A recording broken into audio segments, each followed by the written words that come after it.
भैरवपुर एक ऐसा गांव जहां सब कुछ शांत दिखता है, लेकिन हर मुस्कान के पीछे एक गहरा राज छुपा है। ये 5 लोग जिनकी जिंदगी जुड़ने वाली थी एक ही धागे से, अपराध के धागे से। रघु गांव का सरपंच, बाहर से ईमानदार, लेकिन अंदर चलता है काले पैसों का खेल। सीमा एक टीचर जो सच को छुपने नहीं देना चाहती। कालिया डर का दूसरा नाम। अर्जुन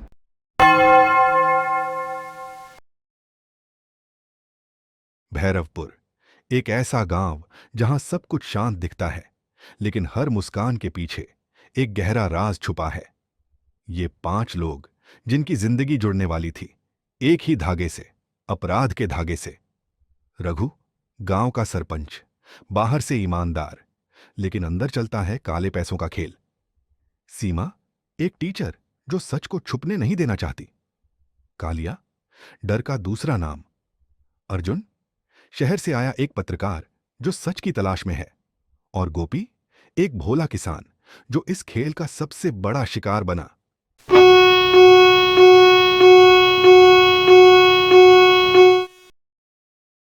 एक छोटे से गांव भैरवपुर की कहानी है, जहां बाहर से सब कुछ शांत दिखता था, लेकिन अंदर ही अंदर कई राज छुपे थे। गांव में 5 ऐसे लोग थे जिनकी जिंदगी एक ही धागे से जुड़ने वाली थी, क्राइम का धागा। रघु गांव का सरपंच। रघु बाहर से ईमानदार नेता लगता था, लेकिन असल में वो अवैध जमीन सौदों और काले पैसों का खेल खेलता था। सीमा स्कूल टीचर। सीमा पढ़ी लिखी और समझदार थी। उसे रघु के गंदे कामों की भनक लग चुकी थी और वो सच सामने लाना चाहती थी। कालिया स्थानीय गुंडा। कालिया रघु का दाहिना हाथ था। गांव में डर फैलाना और लोगों को चुप कराना उसका काम था। अर्जुन शहर से आया पत्रकार। अर्जुन गांव में एक रिपोर्ट के लिए आया था, लेकिन उसे यहां कुछ बड़ा गड़बड़ लगने लगा। गोपी भोला किसान। गोपी एक सीधा साधा किसान था, जिसकी जमीन रघु ने धोखे से हड़प ली थी। एक रात गोपी अचानक गायब हो गया। गांव में अफवाह फैल गई कि वो शहर चला गया है। रात को गांव छोड़कर चला गया। हाँ, शहर भाग गया होगा।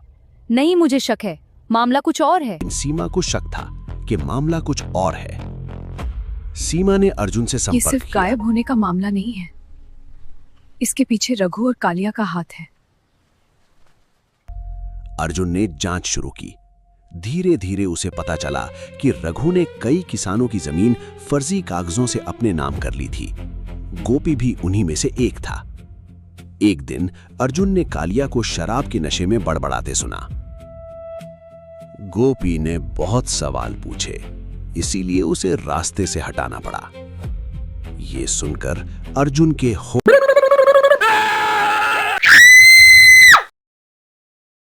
शहर के पुराने बाजार में एक छोटी सी मटन शॉप थी, रहमान मीट सेंटर।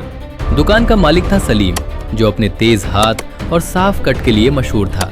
लोग कहते थे कि उसके हाथ में ऐसी सफाई है कि बकरे को दर्द का एहसास भी नहीं होता। हर सुबह दुकान के बाहर लाइन लग जाती। भाई आज बढ़िया गोश्त देना, ग्राहक कहते, और सलीम बस हल्की सी मुस्कान के साथ सिर हिला देता। लेकिन एक दिन कुछ अजीब हुआ। सुबह सुबह सलीम ने मंडी में बहुत कोशिश की, मगर उस दिन एक भी बकरा नहीं मिला। त्योहार नजदीक था, सप्लाई कम थी और मांग ज्यादा।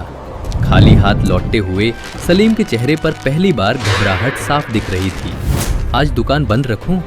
उसने खुद से कहा, फिर तुरंत सिर झटक दिया। नहीं, ग्राहक लौट गए तो वापस नहीं आएंगे। दुकान खोली गई, मगर हुक खाली थे।